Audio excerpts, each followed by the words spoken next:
This is part 2 of how to write a listing agreement. We are going to fill out our exclusive seller listing agreement. So we're inside our property file in zip forms and then under documents tab, and we're just going to click on the listing agreement to get that started.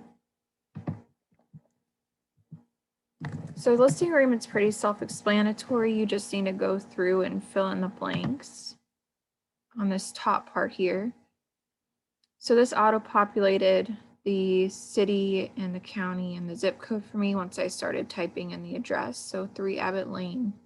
And then we're going to go back over to that tax card we had pulled up previously to copy the parcel ID number. So that's this number up top here. And then for the legal description, we're going to go to the back to the Chatham County website. And I'm clicking over here on this left-hand menu. Every tax website's a little different, but they'll always have the parcel ID number, and then you'll be able to find the deed book and page. So right here under legal description, they have the full legal description, and then they have the deed book and page. I usually like to use the deed book and page just because there's less room for error and it's easy. So I'm going to click option 2 here, deed book. And I'm just copying and pasting in page.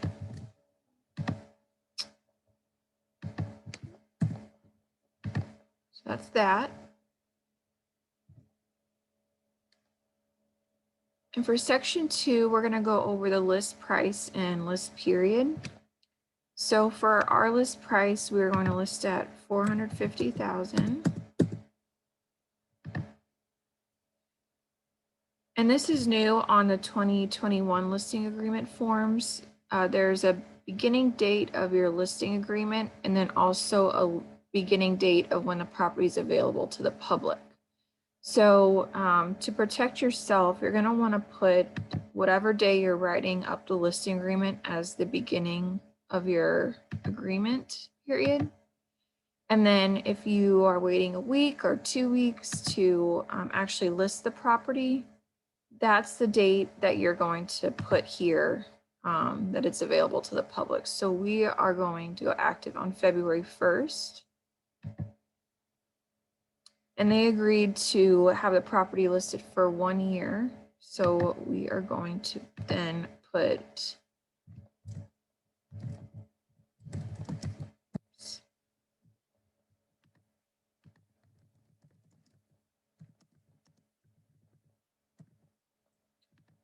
a year period here. So we have the date of our agreement is bound, and then we have our actual listing period here. This just protects you. So once you start, planning your marketing and paying for photos, they can't go and decide to use another agent during that time. They technically could terminate your listing agreement, but this binds you as their client for now. So section 3, broker agrees to file the listing with the following multiple listing services. So you can put Savannah MLS. If you are listing something that needs to be in the Georgia MLS or the Hinesville MLS, Seaport is part of those MLS systems. So just get with us if you need to join those boards. And then section 4, the important part, the commission. So this is what the seller is agreeing to pay at closing. So on section A is a total amount of commission they're willing to pay. So that would be the listing side and the buyer's agent side together. So we're going to do a 6% total commission. And then on section B, we're going to select this top part again for the percentage of the sale price. Usually you're going to put 2.4% here. This property happens to be in the Landings on Skidaway, and they do 3% to the buyer's agent. In the Landings, really the only place in Savannah that does that. So we're going to put 3% here.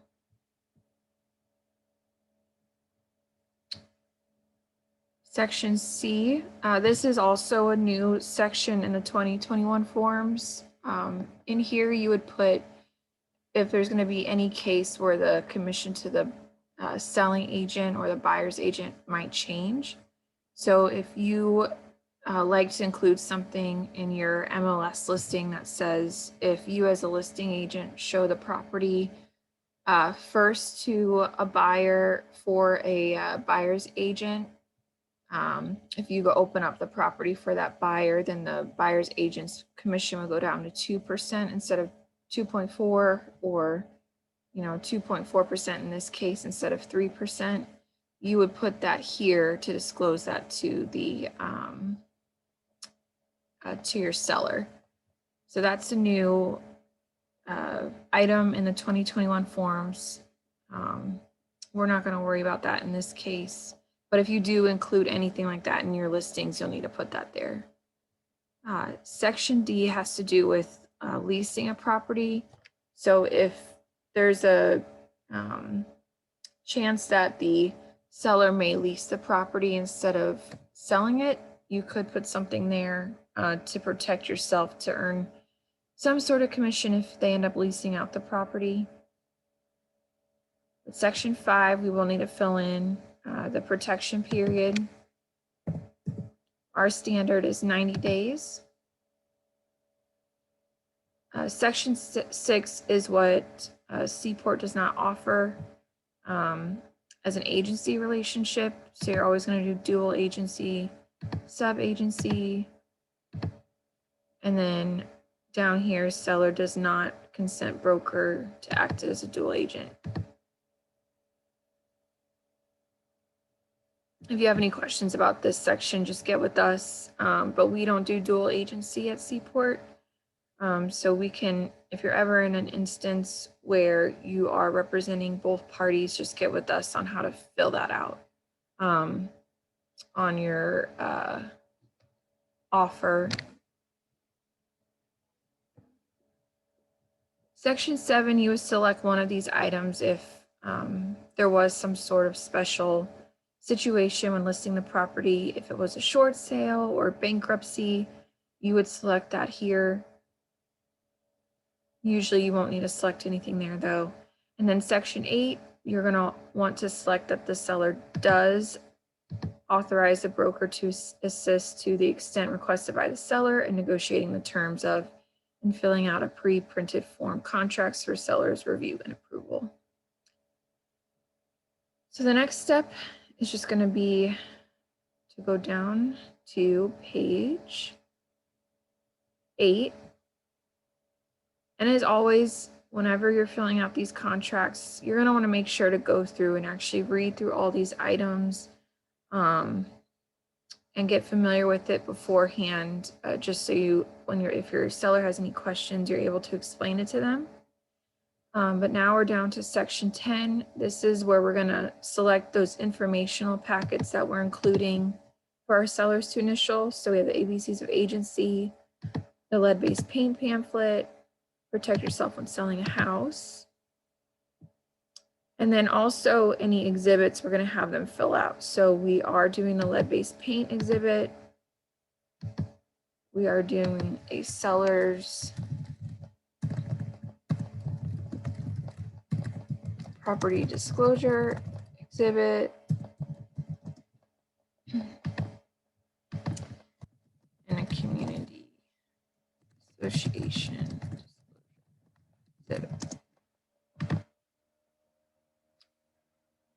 Special stipulations, this is where you would put if there's any special circumstances you need to clarify with your seller in this section. Usually the most common thing we'll put in here is if the property is going to be listed as coming soon. We would write something like all parties agree that the seller will, or that the property will be listed in the coming soon status from this date to this date. During this time, the seller agrees that no public showings no agent showings, no private showings, and no open houses may take place. We're not going to do that in this case, but if you were going to do a coming soon period, please get with the office to make sure that we have that verbiage correct. So that just protects you if the seller does break those rules during that time. That would just protect you during that period. So next we're going to put the seller's name here and an email address.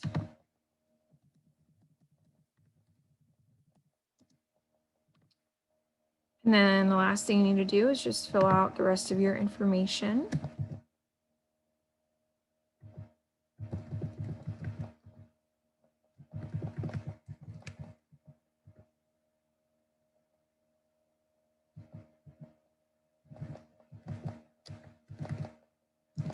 Seaport's office code is 1174 and our license number is 63288. And you can do it H dash before that license number for the brokerage. And then for realtor membership, you can put SAR, First Savannah Area Realtors, or SABOR. And then that is it for that listing agreement. So we're just going to click save. And then we'll move on to sending out for signatures.